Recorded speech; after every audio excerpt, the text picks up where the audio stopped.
നമസ്കാരം. അതല്ലെങ്കിലും അങ്ങനെയാണ്. ആരെന്ത് നല്ല കാര്യം ചെയ്താലും അതൊന്നും കേൾക്കാൻ ആർക്കും ഇഷ്ടമുണ്ടാകില്ല. പ്രത്യേകിച്ച് പിണറായി സർക്കാരിന്റെ ജനക്ഷേമ പ്രവർത്തനങ്ങളെ കുറിച്ച് ആരും പറയില്ല. പ്രതിപക്ഷത്തിന് സർക്കാർ എന്തെങ്കിലും നല്ലത് ചെയ്യുന്നതായി ഒട്ട് അറിയുകയുമില്ല.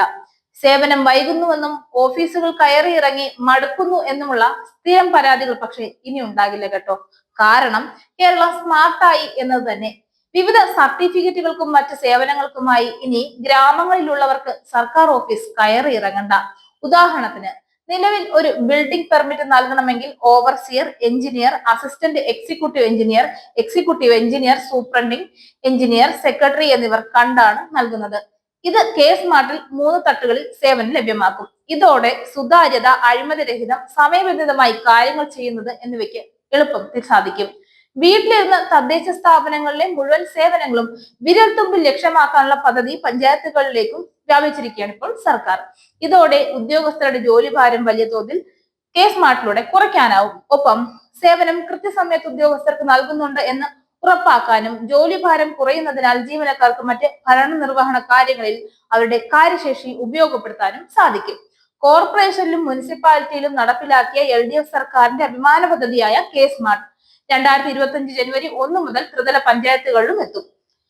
കരകുളം ഗ്രാമപഞ്ചായത്തിലും നെടുമങ്ങാട് ബ്ലോക്ക് പഞ്ചായത്തിലും തിരുവനന്തപുരം ജില്ലാ പഞ്ചായത്തിലുമാണ് പൈലറ്റ് പദ്ധതി.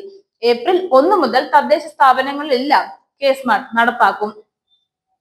സ്വന്തം കെട്ടിടങ്ങൾ സംബന്ധിച്ച സർട്ടിഫിക്കറ്റുകളും സാക്ഷ്യപത്രങ്ങളും ഓൺലൈനിൽ ലഭ്യമാക്കാനും നികുതി നിർമ്മാണം പൂർത്തിയാക്കുമ്പോൾ തന്നെ കെട്ടിട നമ്പറും ബിൽഡിംഗ് സർട്ടിഫിക്കറ്റും ലഭിക്കും.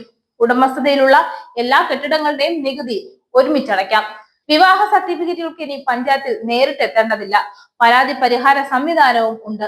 അപേക്ഷകളുടെ തൽസ്ഥിതി ഓൺലൈനായി അറിയാനാകും. ഇതോടെ തദ്ദേശ സ്ഥാപനങ്ങൾ വഴിയുള്ള സേവനങ്ങൾ കൂടുതൽ സുതാര്യവും അഴിമതിരഹിതവുമാകും.